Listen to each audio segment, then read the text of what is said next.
செட்டிநாடு பகுதியில் ரொம்ப சுலபமாக சகஜமாக செய்யக்கூடிய ஒரு துவையல் வகை தான் இந்த பருப்பு துவையல்.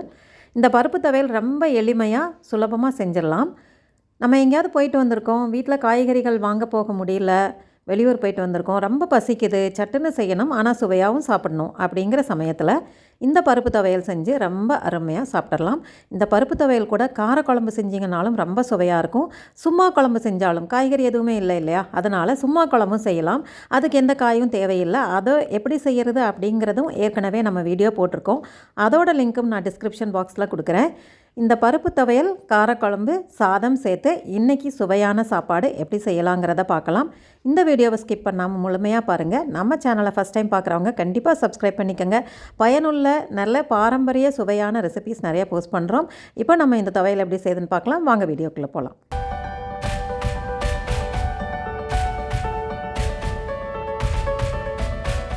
It is a digital way. Chettinad Snacks Online brings the heritage to your doorstep. We connect tiny dots of Chettinad kitchen. Chettinad Snacks Online, the ultimate gateway of heritage-rich homemade products. இதுக்கு தேவையான பொருட்கள் என்னன்னு பார்த்தரலாம். துவரம்பருப்பு. நான் இப்போ துவரம்பருப்பில் செய்ய போகிறேன். இது பாசிப்பருப்பில் கூட செய்யலாம். பாசிப்பருப்புலையும் சிலர் செய்கிறதுண்டு. துவரம்பருப்பில் செஞ்சால் நல்ல மனம் ரொம்ப நல்லாயிருக்கும், அருமையாக இருக்கும்.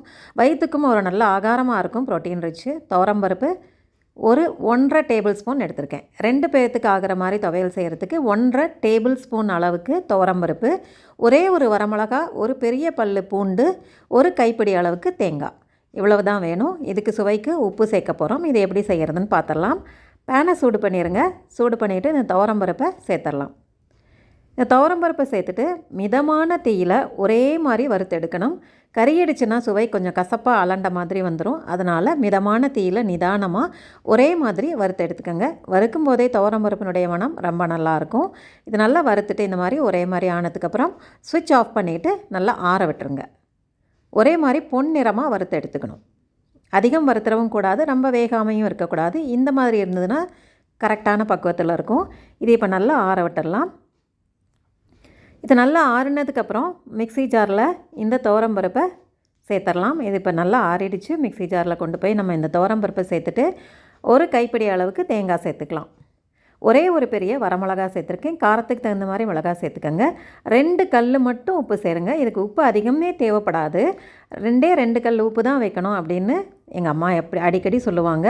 ஒரு பெரிய வரமிளகா சேர்த்துருக்கேன். இதை முதல்ல சேர்த்து நல்லா ஒரு சுத்தம் அரைச்சிட்டு ஒரு 1/4 டம்ளர் அளவுக்கு தண்ணி சேர்த்து இது நல்லா நைஸாக விழுதாக அரைச்சிக்கலாம்.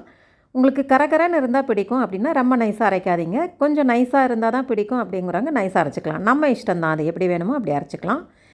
இது நம்ம அம்மியில் அரைச்சோன்னா ஒரே மாதிரி கெட்டியாக கிடைக்கும். கெட்டியாக இருந்ததுன்னா சீக்கிரம் துவையல் கெடாது. மிக்சியில் அரைக்கிறது அவ்வளோ கெட்டியாக அரைக்க முடியறதில்ல. இப்போ ஒரு பல் பூண்டு சேர்த்துருக்கேன். அது தோல் எடுக்கணுங்கிறதில்ல, அப்படியே சேர்த்து ஒரு சுத்தம் அரைச்சிங்கன்னா நல்லா வந்துடும். இந்த பூண்டு பல் பச்சையாக அப்படியே சேர்க்கணும். அப்போ தான் அந்த துவையல் நல்ல மணமாக இருக்கும். இப்போ அட்டகாசமான பருப்பு துவையல் ரெடி ஆகிடுச்சு. இந்த மாதிரி பருப்பு துவையல் செஞ்சு காரக்குழம்பு கூடயோ வெந்தய குழம்பு கூடயோ சர்வ் பண்ணலாம். வெந்தய குழம்புன்னு சொல்கிறது சும்மா குழம்பு தான். அந்த குழம்போட லிங்க் டிஸ்கிரிப்ஷன் பாக்ஸில் கொடுக்குறேன். இந்த சுண்டக்காய் காரக்குழம்பும் எப்படி செய்கிறது அப்படிங்கிற லிங்கையும் டிஸ்கிரிப்ஷன் பாக்ஸில் கொடுக்குறேன். 2 குழம்பும் எப்படி செய்கிறதுன்னு பார்த்துக்கோங்க. எது உங்களுக்கு வேணுமோ அதை இப்போ செஞ்சுடுங்க, டக்குன்னு செஞ்சுடுங்க. இந்த துவையல் கூட சேர்த்து நம்ம இன்றைக்கி லஞ்சுக்கு அதை தான் சாப்பிட போகிறோம்.